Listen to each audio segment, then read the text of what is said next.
تو یا سبحان یہ اللہ کا نام ہے، اور جو اس کا ورد کرتا ہے، یاد رکھیے یہ ورد جو ہوتا ہے نا، ذکر جو ہوتا ہے، یہ بڑی زبردست چیز ہے، اور ذکر کرنے والے کے اوپر اس خاص ذکر کا اثر ظاہر ہوتا ہے۔ یعنی جو یا سبحان کا ورد کرے گا، اب اللہ تعالیٰ اسے گناہوں سے پاک کر دے گا۔ یہاں تک فرمایا کہ جو یا غنیوں کا ورد کرتا رہے گا، اللہ تعالیٰ اسے غنی کر دے گا۔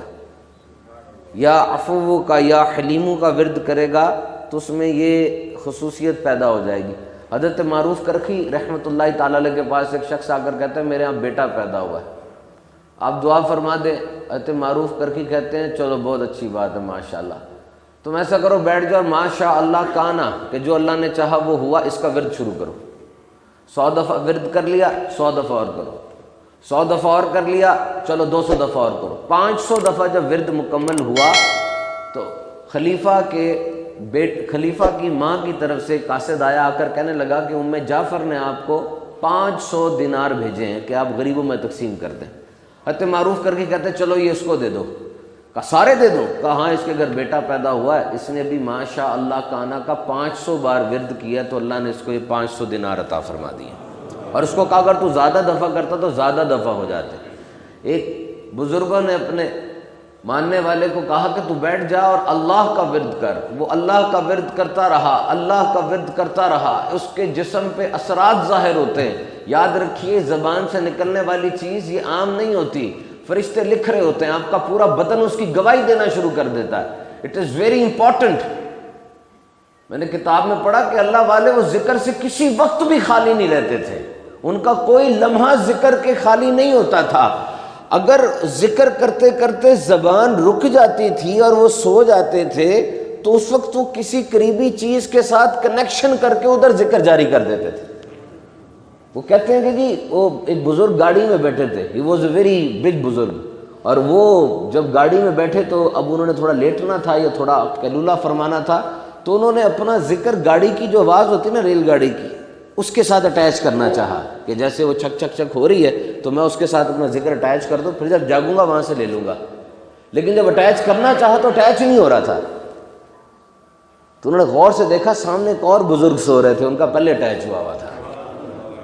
اسی طرح ایک بندہ وہ اپنے پیر صاحب کے پاس جاتا ہے تو کہتے ہیں اللہ کا ورد کرو، وہ اللہ کا ورد کرتا رہتا ہے، بالکل اس کا دل کی دھڑکن ردم میں آ جاتی، اس کی سانس اس ردم میں آ جاتی، اور اسی وقت کوئی چیز اس کے سر پہ گرتی ہے اور خون بہتا ہے، تو وہ خون جو گرتا ہے اس خون کے قطروں سے اللہ کا ورد بن جاتا ہے۔ ورد بڑی چیز ہوتی ہے، اب کر کے دیکھیں۔ اور واقعی اگر بے دھیانی میں بھی ورد کیا جائے نا کہ بندے کی زبان چل رہی ہے صحیح مخارج کے ساتھ، تو بندہ بہت آگے پہنچ جاتا ہے۔ تو فرمایا کہ یہ سبحان کا جو لفظ ہے یہ بڑا زبردست ہے کہ اللہ تعالیٰ پاک ہے ہر کمزوری سے، ہر عجز سے۔ تو پھر یہ جو سفر کروایا گیا، اب دوسرا کوشچن یہ ہے کہ سفر کس نے کرایا؟ رب تعالیٰ نے جو سبحان ہے۔ اور دوسرا کوشچن یہ کس نے کیا؟ تو فرمایا عبدی، وہ بندہ ہے میرا جس نے یہ سفر کیا۔ یاد رکھیے گا عبد جو ہوتا ہے نا، بندہ، یہ بڑی زبردست ڈیٹیل ہے۔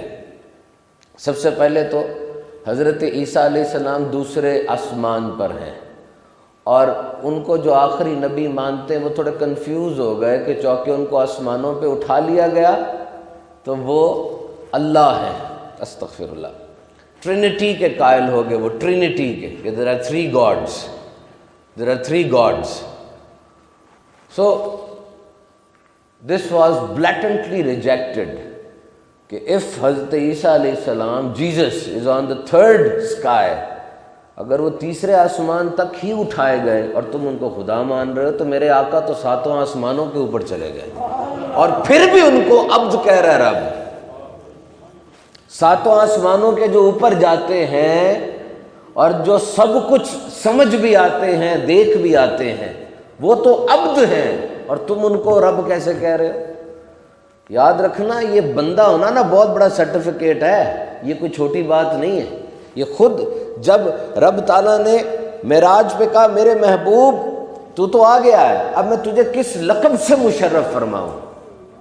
تو فرمایا مالک میں تو ہر جگہ تجھے رب رب کہتا رہا، میں نے خانہ کعبہ میں بھی تجھے رب کہا، میں نے طائف کی وادی میں بھی تجھے رب کہا، جو میرے ماننے والے ہیں وہ بھی تجھے رب کہتے ہیں، ان کو حرہ کے صحرا میں گرا کے پتھر مارے جاتے ہیں، ان کے جسم کی چربی پگھل جاتی ہے، لیکن وہ تجھے رب کہتے ہیں، تیری توحید کا پرچار میرے ذریعے ہوا اور تو میرا رب ہے، اور آج جب تو نے مجھے معراج عطا فرمائی تو معراج کے موقع پر میرا یہی ہے کہ تو مجھے عبدیت اور بندے کے لقب سے یاد فرما۔ بندہ ہونا یہ کوئی چھوٹی بات نہیں ہے، remember this is a very big certificate کہ میں بندہ ہوں، مالک میں بندہ ہوں، کاش میں صحیح بندہ بن جاؤں۔ جس طرح تمہارے ذہن میں ہر وقت رہتا نا میں ڈاکٹر، انجینئر، فائنانس آفیسر اور بڑا سیٹھ بن جاؤں، ہر وقت تمہارے دل میں، تمہارے ذہن میں یہ جملہ بھی رہنا چاہیے کہ اے مالک کاش میں تیرا بندہ بن جاؤں۔ اور بندہ ویسے نہیں بنتا، عاجز، عبادت کرنے والا، نوکر، غلام، یہ بننا آسان تھوڑی ہے۔ اس میں سب سے پہلے اپنی میں کو مارنا ہوتا ہے، اس لیے بزرگ کہتے ہیں اپنے آپ سے اٹھے گا تو خدا تک پہنچے گا نا۔ اپنے برتن کو صاف کرو، میں کی نفی کرو، جو بھی کام ہو جائے، جو بھی نعمت ملے اس کو ایٹریبیوٹ کرو، مالک تو نے صحت دی تیرا کرم ہے، اے مالک یہ بیوی بچے میرے تیرا کرم ہے، اے مالک یہ کھانا مجھے مل رہا تیرا کرم ہے، مجھے جو سٹیٹس ملے، مجھے جو عہدہ ملا، مجھے جو ڈگریاں ملی، مالک یہ تیرا کرم ہے۔ دس مائنس می۔ کل میں دعا پڑھی ایک جگہ پہ لکھا ہوا تھا اے مالک تو مجھے مجھ سے بچا لے، مجھے اپنا بنا لے۔ دعا چیک کرے، مجھے بندگی کا شوق دے، عبادت کا ذوق دے۔